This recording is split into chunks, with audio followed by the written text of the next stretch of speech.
De plus en plus de personnes ont peur d'une nouvelle grande guerre sur le sol européen. Sans l'accord du peuple, on ne peut pas faire de grandes guerres. C'est pourquoi il faut reconnaître qu'avant chaque grande guerre, il y a une guerre de l'information. Guerre de l'information, qu'est-ce que c'est? Qui fait ça? Et qui en profite? Oui, c'est très simple. Dans son discours Stratford en février 2015, George Friedman a admis ouvertement que les États-Unis ont l'intention depuis plus de 100 ans d'empêcher la Russie et l'Allemagne d'associer leurs forces. Regardez aussi notre émission « Stratford trahit la stratégie américaine en Ukraine » du 16 avril 2015. George Friedman, qui est considéré comme un maître à penser des stratèges de guerre américains, a ouvertement déclaré que les États-Unis maintiennent et renforcent leur statut de pouvoir de suprématie en déstabilisant les populations ou les pays qui sont leurs rivaux et en les excitant les uns contre les autres. Ils le font au moyen d'informations délibérément fausses dans les médias, mais aussi de préférence par le financement de groupes terroristes choisis au moyen desquels ils déstabilisent intentionnellement des forces menaçantes pour eux. C'est exactement ce que le chef du think tank américain, c'est-à-dire de l'équipe des conseillers militaires, a admis sans aucune gêne. Le but de toutes ces opérations est que les peuples acceptent la guerre. Par des propagandes délibérées, par exemple sur des atrocités de guerre, des événements terroristes dangereux, des attentats, etc., des peuples entiers sont terrifiés. Des scénarios de menaces existentielles sont attisés délibérément et émis jusqu'à ce que même les peuples qui refusent la guerre en viennent à demander des interventions militaires, c'est-à-dire que des mesures soient prises. Les stratèges de guerre visent exactement ce cri. Dès lors, leurs militaires peuvent recourir à des armes de très grande ampleur. Mais cela montre à contrario que des protestations populaires et des refus de la guerre constituent la barricade fâcheuse que tous les stratèges de guerre doivent surmonter. En bref, sans le peuple, pas de guerre. Car en règle générale, au front des combats, ceux qui saignent, ce ne sont pas ceux qui ont manigancé et déclenché nos guerres, mais ce sont les civils, dupés, les maris, les fils et pères de famille qui ne se doutent de rien. Le court-métrage qui suit démasque une arme stratégiquement efficace qui est utilisée avec succès depuis des décennies dans la guerre de l'information. Nazi, une arme contre la conscience nationale gênante. La découverte des efforts en vue d'un nouvel ordre mondial avec son gouvernement mondial unique, a longtemps eu la réputation d'une théorie de conspiration bizarre jusqu'à ce que son existence apparaisse au grand jour de façon indéniable de la bouche même de ses opérateurs. On appelle aussi globalistes les architectes de ce nouvel ordre mondial. Pourquoi globalistes? Pour la simple raison que dans la pensée de ces personnes qui travaillent à l'État mondial unique, il faut qu'il n'y ait plus de nationalité typique. Un seul gouvernement doit régner sur le monde entier. Le monde ne doit plus être partagé en différents États nationaux, mais pour ainsi dire en districts mondiaux. Toute conscience nationale patriotique devient au regard de tels idéologues un ennemi, un empêchement de leurs idées globales du salut. Celui qui tient pourtant à sa conscience nationale contre leur plan d'hégémonie, et encore pire, à sa fierté nationale, deviendra un ennemi dangereux. Mais comment fait-on disparaître la conscience nationale alors que celle-ci a une tradition de plusieurs millénaires? Encore plus difficile, comment maîtrise-t-on la fierté nationale alors qu'elle se manifeste tout simplement comme un instinct de l'homme? Tout simplement, on la diabolise.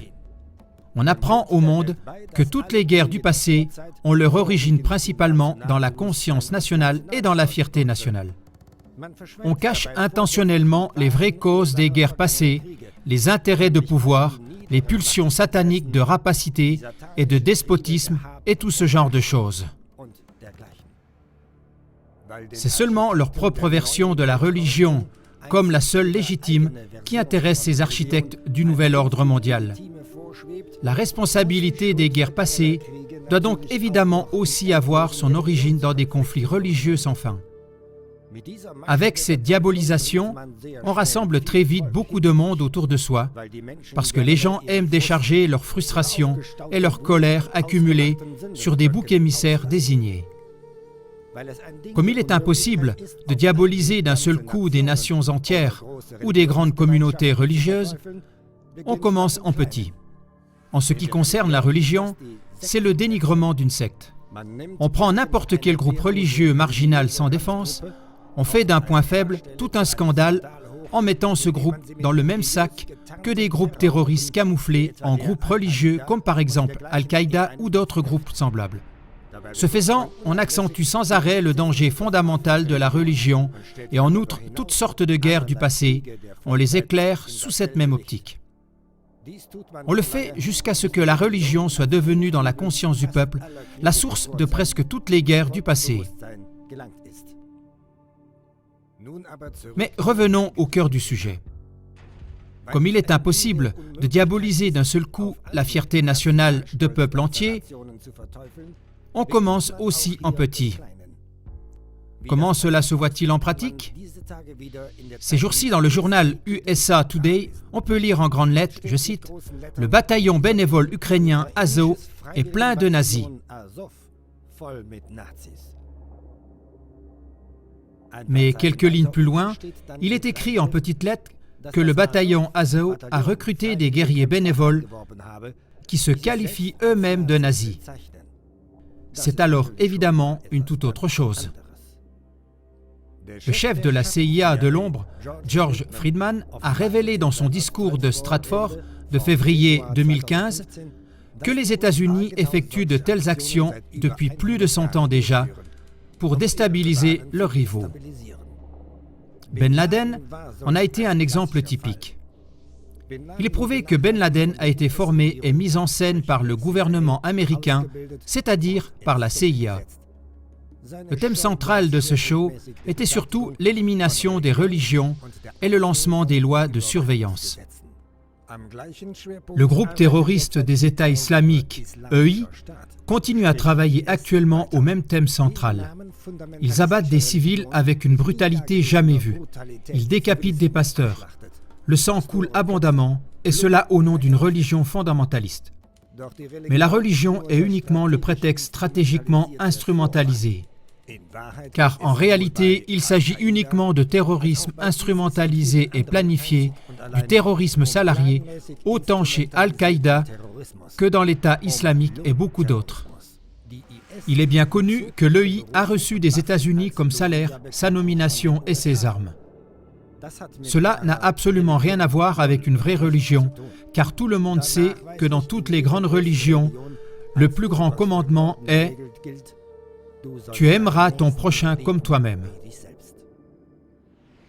Des groupes fanatisés, par contre, existent à tous les niveaux de la condition humaine, à commencer par les hooligans sur chaque terrain de football. Assimiler ces derniers à des civils normaux serait aussi faux que d'assimiler les sectes terroristes aux religions ordinaires ou aux communautés confessionnelles. De façon stratégique, on a associé religion et terrorisme. C'est ce lien qu'il s'agit absolument de supprimer. La même chose est valable en ce qui concerne les prétendus nazis. Celui qui fait du terrorisme au nom du nationalisme est et reste un terroriste et rien d'autre. Pourquoi cela? Parce qu'il utilise le terme de nazi uniquement comme couverture et prétexte. Tout vrai nationaliste peut se défendre pour sa propre patrie, sa famille et sa maison avec une arme en cas d'attaque. Mais autant la religion et le terrorisme n'ont rien à voir l'une avec l'autre, autant un véritable nationaliste n'a rien à voir avec un terroriste. Parce que les forces de la mondialisation veulent éliminer la fierté nationale et toute conscience nationale. Elles les assimilent constamment au terrorisme. C'est leur stratégie. Bref, l'ennemi mondialiste du nationalisme infiltre partout ces terroristes salariés camouflés en nationalistes et il les lâche sur les femmes, les enfants et la population. Eux-mêmes se disent nazis bien qu'en réalité, ils n'ont absolument pas d'intérêt nationaliste. Ce sont des terroristes, des meurtriers égoïstes et des serviteurs de ceux qui arrachent et font disparaître actuellement toute la conscience nationale et la fierté nationale. De même que tout vrai représentant religieux aime ses semblables et ne les combat pas, aussi vrai tout véritable nationaliste aime sa nation et ne la combat pas. Donc, il faut encore une fois dissocier ce terme de guerre stratégique nazie de toute pure conscience nationale ou de la fierté nationale. Avoir une conscience nationale n'est pas un péché et ne le sera jamais. Avoir une conscience nationale restera toujours une partie intégrante de l'instinct humain. Mais diffamer quelqu'un comme nazi à cause de sa conscience nationale, c'est un crime et cela restera un crime. Ce qui est dit ici sur la diabolisation de la conscience nationale et de la religion est valable aussi pour tous les autres obstacles qui barrent le chemin des globalistes. Partout où on diabolise publiquement quelque chose en lui appliquant d'autres termes, il s'agit de l'examiner de façon critique, de le remettre en question et de mettre à la lumière la véritable motivation qui se cache derrière.